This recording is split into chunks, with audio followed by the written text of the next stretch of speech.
Bismillahirrahmanirrahim. Alhamdulillahirabbil alamin wa bihi nasta'inu ala umurid dunya waddin. Wassalatu wassalamu ala nabiyyina Muhammadin wa ala alihi wa sahbihi wa man tabi'a hudahu ila yaumiddin, amma ba'd. Ikhwani fillah rahimani wa rahimakumullah. Insyaallah kita akan kembali melanjutkan pelajaran kita membahas kitab Syarah Aqidah Al-Wasithiyah yang ditulis oleh Fadilatul Syekh Shalih Al-Fauzan hafizahullah ta'ala. Pada pertemuan yang terakhir, kita telah menyelesaikan pembahasan tentang al-jam'u baina uluwihi wa qurbihi wa azaliyatihi wa abadiyatihi. Ya, berkumpulnya antara tinggi dan dekatnya Allah serta azaliyah dan abadiyahnya Allah. Sekarang kita masuk ke dalam pembahasan yang baru, yaitu ihatatu ilmihi bi jami'i makhluqatihi. Bahwa ilmunya Allah Subhanahu wa taala itu meliputi seluruh makhluknya. Ya, ini masih pembahasannya masih berdekatan antara dengan pembahasan yang kemarin. Ya, membahas tentang bagaimana ilmu Allah Subhanahu wa taala yang meliputi segala makhluknya. Kemudian Syekhul Islam Ibnu Taimiyah rahimahullahu taala membawakan firman Allah Subhanahu wa taala dalam surat Saba. Allah berfirman, "Ya'lamu ma yaliju fil ardi wa ma yakhruju minha wa ma yanzilu minas sama'i wa ma ya'ruju fiha." Allah Subhanahu wa taala mengetahui apa yang masuk ke dalam bumi dan apa yang keluar darinya. Apa yang turun dari atas langit dan apa yang naik padanya. Ya, Allah tahu apa yang masuk ke bumi, apa yang keluar, apa yang naik ke langit, dan apa yang turun dari langit.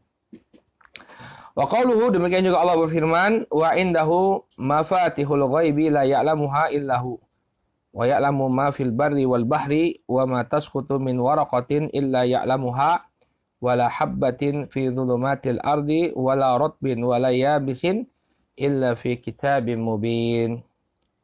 Allah Subhanahu wa taala berfirman dalam surat Al-An'am ayat ke-59, dan di sisi Allah Subhanahu wa taala terdapat kunci-kunci ilmu ghaib. Tidak ada yang mengetahuinya kecuali hanya Allah, kecuali hanya Dia. Dan Allah Subhanahu wa taala mengetahui apa yang ada di daratan dan apa yang ada di lautan. Dan tidaklah ada satu lembar daun pun jatuh kecuali Allah Subhanahu wa taala mengetahuinya. Demikian juga tidak ada satu biji pun yang terdapat di kegelapan bumi, dan tidak juga ada sesuatu yang kering maupun sesuatu yang basah ataupun sesuatu yang kering kecuali yang demikian telah tertulis dalam Lauhul Mahfuz. Baik. Ini dua ayat yang pertama yang dibawakan oleh beliau dalam bab ini. Ya'luju, kata Syekh Shalih Al-Fauzan, ya'lamu ma yaliju fil ard, ay ma yadkhulu fiha minal qatri wal buduri wal kunuzi wal mauta wa ghairi dzalik. Allah mengetahui apa yang masuk ke dalam bumi, baik itu berupa tetesan air, biji-bijian, harta-harta terpendam, demikian juga mayat-mayat manusia dan yang selainnya. Segala sesuatu yang dimasukkan ke dalam bumi ini Allah Subhanahu wa taala mengetahuinya. Qala wa ma yakhruju minha ay minal ardi minan nabati wal ma'adin wa ghairi dzalik. Demikian juga Allah Subhanahu wa taala mengetahui apa yang keluar darinya. Ya, apa yang keluar dari bumi berupa tumbuh-tumbuhan, demikian juga barang-barang tambang dan yang selainnya. Wa ma yanzilu minas sama'.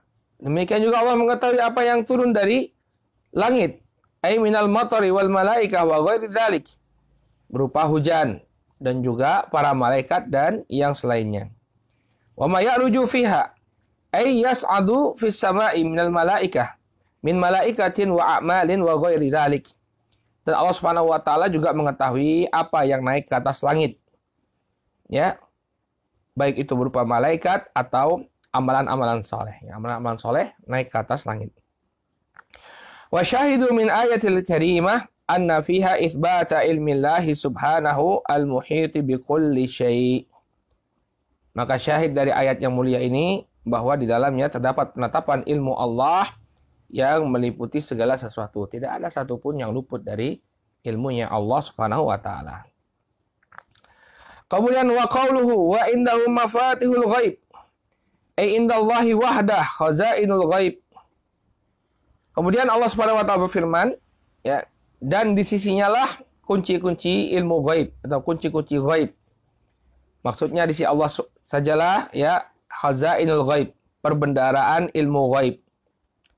Artinya perkara yang ghaib ya hanya diketahui oleh Allah Subhanahu wa taala. Au ma yatawassalu bihi ila ilmihi. Atau apa yang menyampaikan seseorang kepada ilmu ghaib tadi. Artinya tidak ada yang mengetahui ilmu ghaib itu kecuali dengan pemberitahuan dari Allah Subhanahu wa taala. La ya'lamuha illahu. Tidak ada yang mengetahuinya kecuali hanya Allah. Faman idda'a ilma syai'in minha faqad kafar. Maka barang siapa yang mengaku mengetahui tentang perkara yang gaib, ya, maka dia telah terjatuh pada kekufuran. Barang siapa yang mengetahui, yang mengaku mengetahui ilmu gaib, maka dia telah terjatuh pada kekufuran. Qala wa qad warada tafsiru mafatihil ghaib fil hadis alladhi rawahu Ibnu Umar kama fi sahihain. Dan telah datang tafsir tentang mafatihul ghaib dalam sebuah hadis yang diriwayatkan oleh Abdullah bin Umar sebagaimana dalam Sahih Al-Bukhari dan Muslim. Anna Nabi sallallahu alaihi wasallam qaal, bahwa Nabi sallallahu alaihi wasallam bersabda, mafatihul ghaibi khamsun la ya'lamuhunna illallah. Kunci-kunci ghaib itu ada 5. Tidak ada yang mengetahuinya kecuali Allah.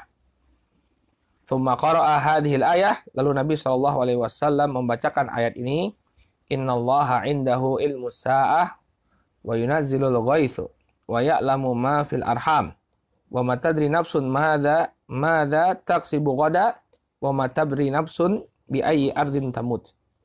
Kunci ghaib itu ada 5. Yang pertama, sesungguhnya di sisi Allah lah ilmu sa'ah, ilmu tentang hari kiamat. Kemudian yunazzilul ghaits, Allah yang menurunkan hujan, itu tentang kapan turunnya hujan.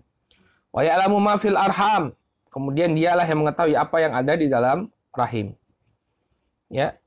Wa ma tadri nafsun madza taksibu ghada, dan tidak ada yang mengetahui, tidak ada satu jiwa pun yang mengetahui apa yang akan diusahakannya esok hari.